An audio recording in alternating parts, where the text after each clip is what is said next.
Hello, friends, and welcome to another Origins of Expressions. Today, we'll be going over the phrases a pretty penny, a penny for your thoughts, a penny saved is a penny earned. What do they all have in common? They're all phrases and idioms around pennies. Let's get right to work and start this video.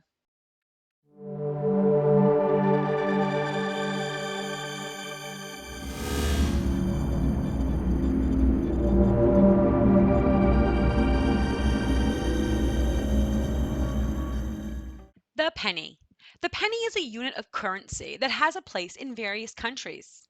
Offa, an Anglo-Saxon king, introduced the first English coin known as the penny around the year 790. It was made entirely of silver. Other parts of the world have their versions of the penny. In Germany, they have the Pfennig, and the Swedish have penning. And in the UK, they say pence. In America, one of the first coins made was the 1-cent coin, which is called the penny. With such a strong history of the penny, it is no surprise that we have phrases around it. Today, we will explore 3 phrases that have been created around the penny. Let's go ahead and roll into our first phrase. A pretty penny. A pretty penny means a considerable profit or a large sum of money. Whew, that's going to cost you a pretty penny. I know, it sounds like if you have a clean penny, it's worth more than a dirty penny, but not quite. This phrase started out a bit different, being said as a fine penny or a fair penny. The expression came into the language in the 1700s. We see it first being used in 1710 in a play by the popular playwright Susanna Centlivre, The Man's Bewitched. It reads, "Why here may be a pretty penny towards, if the devil don't cross it." Today we still use the phrase pretty penny to say something's going to cost a lot of money. An example sentence is, a fancy car like that costs a pretty penny, so I definitely can't afford it. Let's allow them to car shop a little more as we move on to our next phrase. A penny for your thoughts. A penny for your thoughts means an invitation to a person lost in thought to share his or her preoccupation. Penny for your thoughts? The first known use is by Sir Thomas More in 1535. It translates to say, when people notice that someone appears disengaged and wish them to rejoin the conversation, they ask, "A penny for your thoughts?" This phrase was so well used, it was often shortened to "a penny for them" or even just "penny." Today, we still hear this phrase. We say it to someone who is daydreaming, staring off at nothing, who seems preoccupied in their own thoughts. We say "a penny for your thoughts" to get them to share what they are thinking about, or just to bring them back to reality. An example sentence would be, for several minutes they sat in silence. Finally, she said, "A penny for your thoughts?" Well, let's let them talk a while as we move on. Ooh, fun fact. Did you know that you turn off parts of your brain when you daydream? Yep, that's right. When you daydream, certain parts of your brain hone in on creating that thought, while other parts become less active than usual. Your mind is generating a scenario and requires more empathy. While you generate thoughts that need more empathy, your analytical side of thinking takes a little break and lets your mind explore.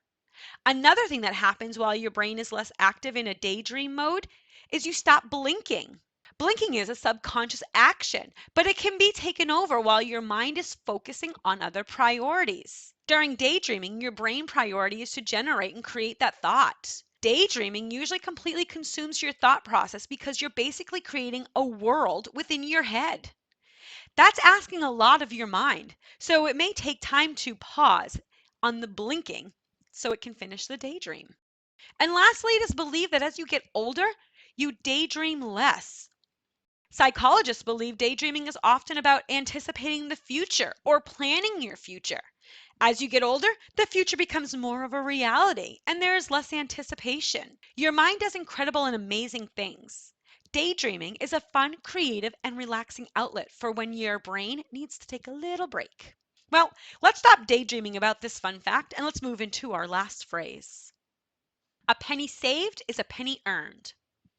A penny saved is a penny earned means that it is as useful to save money that you already have as it is to earn more.